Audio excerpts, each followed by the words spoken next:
एकदम जबरदस्त। और आज एनर्जी लेवल कुछ ज्यादा हाई है, होनी भी चाहिए, क्योंकि खास तौर से इलेक्शन का दौर होता है। तो इलेक्शन के दौर में हम सबको अपना कर्तव्य पालन करना जरूरी है। मेरे साथ में है अशीमा मित्तल, जो कि है आईएएस और जिला परिषद की सीईओ हैं। नमस्कार मैम। नमस्कार सभी को, नमस्कार। आपका स्वागत है 91 FM रेडियो नमकीन में। मेरा नाम डॉक्टर राकेश सीवंशर। सभी चाहते हैं कि इस इलेक्शन में जनता एक सही नेतृत्व को चुन के दे। सही नेतृत्व लाने के लिए लोगों ने वोटिंग करना कितना जरूरी है? लोगों का इलेक्शन में वोटिंग करना बहुत ही ज़रूरी चीज़ है। जो वोटिंग होता है, जो मतदान होता है, वो सभी लोगों को एक अधिकार मिला है जी।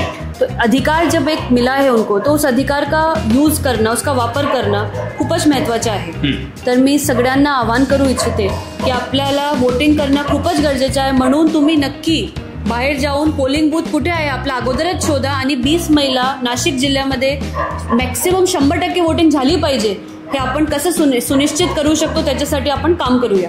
ॲब्सोल्युटली 100% वोटिंग महत्वाचं आहे। समजा जर 100% वोटिंग नाही होते, कारण बघतोय की लोक बाहेर कमी निघताय, 100% वोटिंगचं महत्व सांगा। 100% वोटिंग म्हणजे जास्तीत जास्त लोकांनी जर आपला मत दिला की त्यांना कशा प्रकारचे नेतृत्व पाहिजे, कशा प्रकारचे विकास पाहिजे, म्हणजे हे त्यांचे मत आहे। तर लोकशाही जी आहे ते खरोखर आपण सांगू शकतो सुदृढ झालेली आहे, लोकशाहीला बळ मिळालेला आहे आणि त्याच्यासाठी वोटिंग जास्तीत जास्त झाली पाहिजे। एक स्वाभाविकची गोष्ट आहे, जर कमी लोक निघाली तर काय होईल की वोटिंग वरती परिणाम होणार। जे लोक म्हटले की मी सुट्टी घेणार आहे, 3 दिवस सुट्ट्या मिळाल्या आहेत, मी आता एन्जॉय करणार आहे, पण ह्याचा दुष्परिणाम काय होऊ शकतो? जर लोकांनी वोटिंगच नाही केलं, कमी लोकांनी वोट केलं, तर ह्याचे ड्रॉबॅक्स काय होऊ शकतात? आपल्याला माहिती आहे की जे भारत देश आहे हे पूर्ण विश्वभरात सर्वात बिगेस्ट डेमोक्रेसी म्हणून ओळखला जात आहे। सर, डेमोक्रेसी जर आपल्याला मेंटेन करायची आहे, अजून सुदृढ करायची आहे, तर त्याच्यासाठी वोटिंग तर झाली पाहिजे। नाहीतर आपण तक्रार करू शकत नाही। पुढे जाऊन जर आपण वोट आज करणार नाही तर आपण तक्रार कशा करणार? कारण तक्रार आपण कोणाला करतो? जे आपले लोकप्रतिनिधी असतात त्यांच्याकडे जाऊन करतात। जर आपण वोटच केला नाही तर आपण तक्रार सुद्धा नाही करू शकत, हे नाही बोलू शकत हे मला का नाही मिळाला, हे मला तसा का मिळाला। तर खरोखर जर आपल्याला या भारत देशाच्या एक नागरिक म्हणून आपले जे अधिकार आहे त्याची अंमलबजावणी करायची आहे किंवा अधिकार काहीतरी पाहिजे, तर त्याच्यासाठी हे पहिला अधिकार आहे जे वापरणं खूप गरजेचं आहे। मित्रांनो, खूप चांगलं मॅमने सांगितलं की तुमचा अधिकार आहे हा, आणि जर तुम्ही तो बजावलाच नाही तर तुम्ही तुमचं नेतृत्व आणणार कसं काय? त्यामुळे मी सगळ्यांना आज हे खूप स्ट्रॉंगली सांगतोय की तुम्ही सगळ्यांनी निघा आणि प्रत्येकाने आपला वोटिंगचा अधिकार हा बजावलाच पाहिजे। मॅम, आपल्या नाशिक शहरामध्ये आपण काय तयारी केलेली आहे? नाशिक शहरामध्ये आम्ही जे काही शक्य होतं बरेच गोष्टी प्रयत्न केलेली आहे। तर आपण होम टू होम व्हिजिट करत आहोत, म्हणजे प्रत्येक घरी जाऊन आपण सांगत आहोत की नाही तुम्ही बाहेर निघा, वोटिंग करा। हे ग्रामीण भागात सुद्धा सुरू आहे आणि शहरी भागात सुद्धा सुरू आहे। आपण प्रत्येक पोलिंग बूथला काही अशोर्ड मिनिमम फॅसिलिटीज, बेसिक सुविधा दिलेली आहे, जसं की प्रत्येक पोलिंग बूथला शौचालय, पिण्याच्या पाणी, ऊन आहे म्हणून इलेक्ट्रोलाइट्स, जे दिव्यांग लोक आहे, वृद्ध लोक आहे त्यांच्यासाठी व्हीलचेअर, व्हॉलंटियर्स, असे मेडिकल टीम, प्रत्येक पोलिंग बूथला मेडिकल टीम सुद्धा उभी आहे। आम्ही थीम पोलिंग बूथ केलेले आहे, जसं मुसलपाव पोलिंग बूथ केलाय, इंटरेस्टिंग महिलांसाठी पिंक बूथ आपण करत आहोत। तर वेगवेगळे प्रकारची सुविधा आपण पोलिंग बूथला देत आहोत।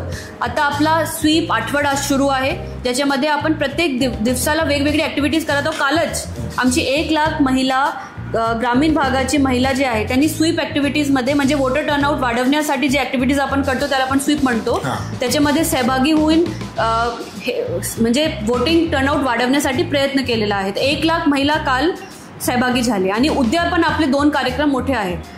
आपला अजून महिलांसाठी आपण मेहंदी स्पर्धा घेत आहोत, कारण जे मेहंदी आहे ते महिलांच्या एक इंटिग्रल पार्ट आहे कल्चरच्या आपल्या महिलांसाठी। तर महिला मेहंदी स्पर्धा घेतली, फर्स्ट टाइम वोटरसाठी आपण वेगळी ड्राईव्ह घेतली। आपले जे काही कॉलेजेस आहेत त्यांच्यासोबत आपण कोऑर्डिनेट करून फर्स्ट टाइम वोटरसाठी इलेक्टोरल लिटरसी क्लब स्थापित केलेले आहे की त्यांना कळलं पाहिजे वोटिंगचं काय महत्त्व आहे, पूर्ण प्रक्रियाचं काय महत्त्व आहे। तर वेगवेगळी प्रकारची ऍक्टिव्हिटीज आपण करत आहोत। आणि मी सांगू इच्छिते की आपण अजून एक गोष्टी केली, आपण एक मॅस्कॉट लॉन्च केलाय, अच्छा, वोटोबा नावाचा। Votoba, wow, that's a very nice name. तर तुम्ही बघितलाय का फोटो? मी बघितला नाही, पण मी नक्की बघणार आणि सगळ्यांना तो मी टाकणार आहे फोटो इंस्टाग्रामवरती, फेसबुक, सगळीकडे तुम्हाला दाखवणार आहे, मी टाकणार आहे. मॅस्कॉट आपल्या सगळीकडे फिरत आहे, लोक पण खूप उत्साहित झालेले आहे आणि जिथे आपल्याला वोटोबा भेटला तिथे नक्की आपण सेल्फी काढा आणि सोशल मीडियावरती टॅग करा.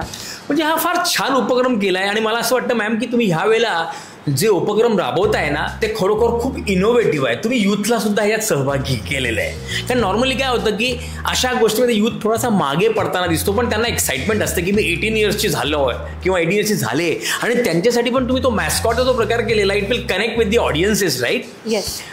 अशी माझी एक गोष्ट खूप ऐकायला मिळाली, तुम्हाला विचारायचं वाटतं की काही लोक गावाखेड्यांमध्ये ना काहीतरी राग असतो आणि बहिष्कार टाकायचा प्रयत्न करतात इलेक्शनवरती.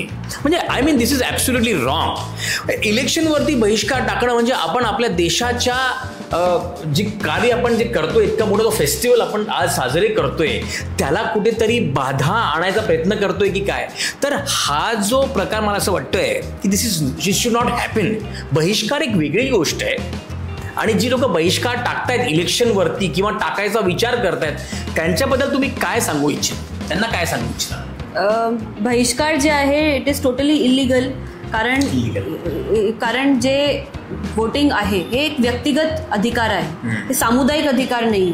जर समजा काही लोकांना वोट करायचे असेल आणि काही लोक त्यांना थांबवत आहात की नाही तुम्ही जाऊ नका, आपला पूर्ण गाव वोट करणार नाही, पूर्ण समुदाय वोट करणार नाही, तर हे जे आहे एक इलिगल ॲक्टिव्हिटी असं मी सांगू शकते. आणि आपले जे काही मुद्दे आहेत, जे काही विकासाचे मुद्दे आहेत, त्याच्यासाठी आपल्याला जे काही प्रोसिजर आहे त्याच्याप्रमाणे जाणं गरजेचं आहे. आणि आपला अधिकार सोडून आपल्याला दुसरा अधिकार नाही मिळू शकत. एक अधिकार सोडून आपल्याला दुसरा अधिकार मिळू शकत नाही असं मला वाटते.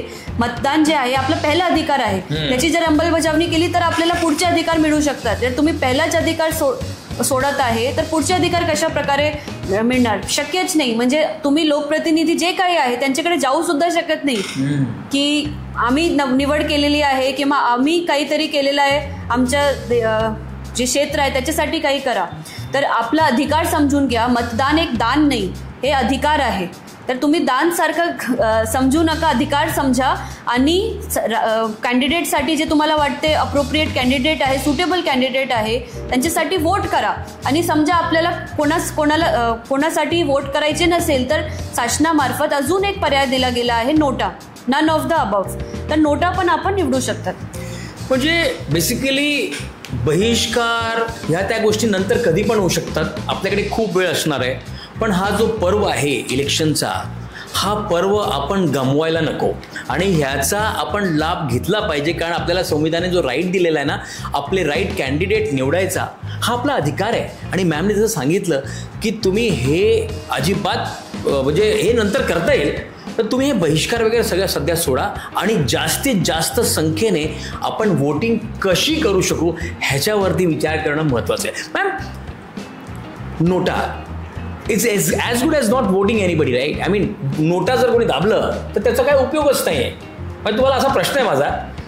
नाही, असं नाही. अच्छा, असं नाही. नंतर नोटा देण्याचा उपयोगच काही नाही ना. नोटा दिला म्हणजे नन ऑफ द अबव्ह. पण मग लोकांनी नोटा दाबणं योग्य आहे की राईट कॅन्डिडेट निवडणं किंवा नाही निवडणं योग्य आहे? Very flat question I want to ask you की what is right, NOTA or voting? I can't say that. It's a personal choice. Personal opinion. So it's a personal choice. पण जा, तुम्ही निघा, घरातून बाहेर निघा आणि अभ्यास करा की तुमच्यासाठी किंवा विचार करा की तुमच्यासाठी कोण, काय, देशाचं भवितव्य, देशाचं नेतृत्व तुम्हाला कसं पाहिजे आणि त्या अनुषंगाने तुम्ही बाहेर निघून वोटिंग करा. ह्यावेळेला आपल्याला 100% वोटिंग पाहिजे मॅम. येस, जास्तीत जास्त लोकांनी वोटिंग केली पाहिजे. मला वाटते जर सगळ्यांनी वोटिंग केली तर आपण खरोखर एक लोकशाही म्हणून अजून आपण लोकशाही सुदृढ करू शकतो. आणि मी आवाहन करू इच्छिते परत नाशिककरांना, प्लीज वोट करा. वोट कर नाशिक कर. हा, वोट कर नाशिक कर, त्याचं ग्रेट टॅगलाईन आहे. आपली टॅगलाईन आहे, वोट कर नाशिक कर. तर आज मी सगळ्यांना विनंती करतो, मॅम सोबत आहेत, आशिता मित्तल मॅम सोबत आहेत, जे आहेत IAS आणि त्या आहेत CEO जिल्हा परिषद. आजचा खरोखर विषय फार महत्त्वाचा आहे, वोट कर नाशिककर. 90 FM रेडिओ नमकीन, एकदम जबरदस्त. Doctor Rakesh Shivansh, live and loud. आणि प्लीज लाईक, शेअर आणि सबस्क्राईब तर कराच, पण वोट करा. धन्यवाद.